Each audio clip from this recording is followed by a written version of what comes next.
Hi everyone, this is Don again. I made a video the other day. I tore down the shredder machine to kind of put some anti-seize on the bolts and nuts to when I tear it apart, it'd be easier to do later on. And if I didn't do it, then it would be really a bear. So what I did today, I pulled off the I guess the rotary number 3 part. This is the rotary hammer assembly, which is right here. And there's the key that fits right into your engine shaft. And then the bolts, I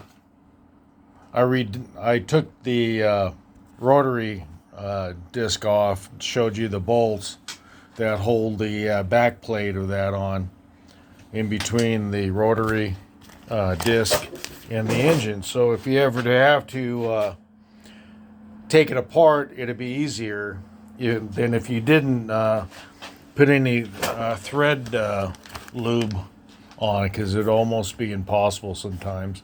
So the other thing is the corrosion factor and the rust factor on items. And so right here would be a focus problem if you didn't put any kind of anti-seize or anything on your shaft or the bolts and stuff that go on, that slide the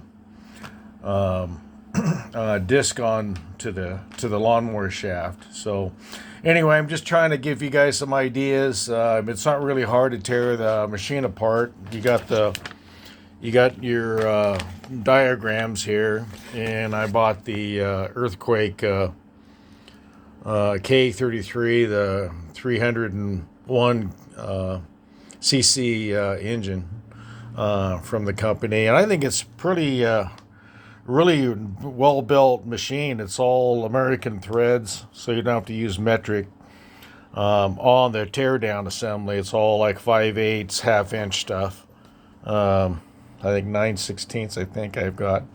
But anyway, and the torque here, but everything's really good. It's really well built, and I kind of recommend anybody to buy this machine over some of the other ones that I looked at. Anyway, but just give you some ideas.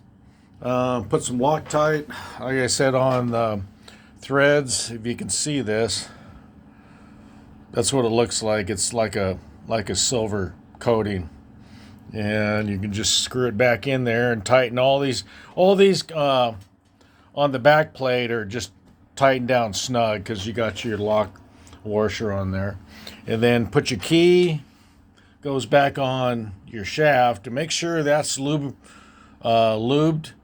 because a lot of times after a while the corrosion will build up in between the keyway and your shaft and your let's say your disc thing, and it's going to be almost impossible to tear apart without getting a torch in there to heat it up and pull it off. So my recommendation is, if you can, tear it down a little bit, grease it up, to save you in the long run. So even if you have to work on the engine, everything is ready to go to tear it apart. So anyway, that's enough for me. Thank you very much for your time, and listen to my yakking, and make sure to use that anti-seize. It comes in a bottle. And here, I've had this for years, gone through a lot of them, and I was turning on that, oh God, 20 years ago, I guess. Guys use it on boiler bolts, where you have weather conditions on bolts and nuts and things, or anything, any kind of shaft assemblies where you're going to have to tear it apart. It's made to withstand a lot of heat and water resistance. So anyway, use that. Like I said, you can find at hardware stores, probably AutoZone, Napa Parts, tractor dealers carry that stuff, so it's not something that you can't find. And put it on all the threads, and because you're going to have to sharpen your cutter blades sooner or later. Probably, I kind of saw some videos maybe after 8 hours. You can sharpen up your blades. I did buy another set of blades just to have, but I'll use my soft disc grinder to put an edge back on those cutting blades. So anyway, thank you very much for your time. My name is Don. Appreciate it. Thank you.